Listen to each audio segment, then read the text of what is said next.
বন্ধুরা IPL 2025-এ Kolkata night রাইডার্সের captain কে হবে এটা নিয়ে কিন্তু এই মুহূর্তে অনেক জলঘোলা হচ্ছে। তবে এই মুহূর্তে কেকেআর কোন দুজন প্লেয়ারকে ক্যাপ্টেন বানানোর জন্য টার্গেট করে রেখেছে সেটা কিন্তু কয়েকটা সংবাদ মাধ্যমের সামনে এসেছে। তো এই ভিডিওতে আপনাদেরকে জানাবো আইপিএল 2025-এর অকশনে কলকাতা নাইট রাইডার্স কোন দুজন প্লেয়ারকে টার্গেট করে রেখেছে ক্যাপ্টেন বানানোর জন্য। তো সম্পূর্ণ ভিডিও দেখুন আর ক্রিকেট সংক্রান্ত সমস্ত আপডেট পেতে চ্যানেল অবশ্যই সাবস্ক্রাইব করে রাখুন। তো বন্ধুরা আইপিএল 2025-এ ক্যাপ্টেন হিসেবে কিন্তু কেকেআর একজন প্লেয়ারকে নেবে।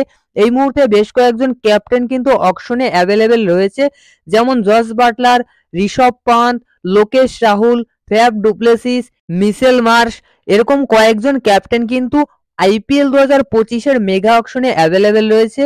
আর এদের ভিতর থেকেই কিন্তু কেকেআর দুজন প্লেয়ারকে টার্গেট করে রেখেছে। প্রথম যে প্লেয়ারটা সে হচ্ছে জস বাটলার। তো দেখো আমি আগে কয়েকটা ভিডিওতেই জানিয়েছি কেকেআর কিন্তু অবশ্যই জস বাটলারকে অ্যাজ এ ক্যাপ্টেন টার্গেট করে রাখবে, কেননা রাজস্থান রয়্যালস জস বাটলারকে আর দলে নিতে পারবে না আরটিএম কার্ডের মাধ্যমে। সেক্ষেত্রে কেকেআর এর কাছে একটা সুবিধা থাকছে, কেকেআর কিন্তু বিট করে জস বাটলারকে দলে নিতে পারবে। এই সুযোগটা কিন্তু জস বাটলারের ক্ষেত্রে কেকেআর পাচ্ছে, যে কারণে আমি আগেই জানিয়েছিলাম কেকেআর কিন্তু অবশ্যই জস বাটলারকে টার্গেটে রাখবে এবং কয়েকটা সংবাদ মাধ্যমে কিন্তু সেটাই প্রকাশ করেছে। কেকেআর জস বাটলারকে আইপিএল 2025-এ ক্যাপ্টেন বানানোর জন্য টার্গেট করে রেখেছে।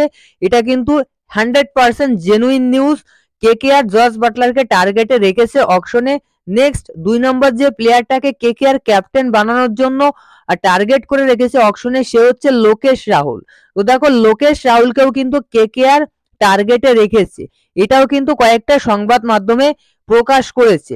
এই যে দুজন প্লেয়ারের কথা বললাম, এই দুজনের যে কোনো একজনকে কেকেআর দলে নিলে কিন্তু কেকেআর এর অনেক সুবিধা হবে, কেননা প্রথমত কেকেআর একজন ভালো ক্যাপ্টেন পাবে। জস বাটলার টি-20 ওয়ার্ল্ড কাপ জয়ী ক্যাপ্টেন, অবশ্যই জস বাটলার একজন ভালো ক্যাপ্টেন।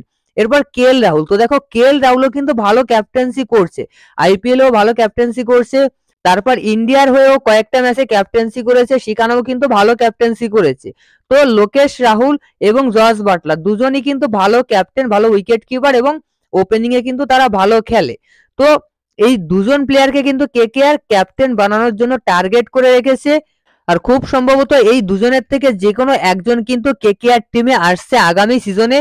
অকশন থেকে কিন্তু ভালো টাকা খরচ করে জস বাটলার অথবা লোকেশ রাহুলকে কেকেআর দলে নেবে। তো আপনাদের মতে কেকেআর টিমের ক্যাপ্টেন হিসেবে কোন প্লেয়ারের আসা উচিত কমেন্টে জানাবেন। শ্রেয়াস আয়ারের পুনরায় কেকেআর টিমে আসার সম্ভাবনা তো প্রায় নেই বললেই চলে, কেননা শ্রেয়াস আয়ার বেশি টাকা ডিমান্ড করেছিল কেকেআর এর কাছে। সেক্ষেত্রে কেকেআর এর ম্যানেজমেন্টেরও কিন্তু একটা ইগো অবশ্যই আছে, সেই জন্য শ্রেয়াস আয়ারকে খুব সম্ভবত কলকাতা নাইট রাইডার্স বিট করবে না। তবে কেকেআর এর টার্গেটে কিন্তু জস বাটলার এবং লোকেশ রাহুল রয়েছে। তো ক্যাপ্টেন হিসেবে কোন প্লেয়ারকে দেখতে চান কমেন্টে জানাবেন। ভিডিও ভালো লাগলে অবশ্যই লাইক করবেন।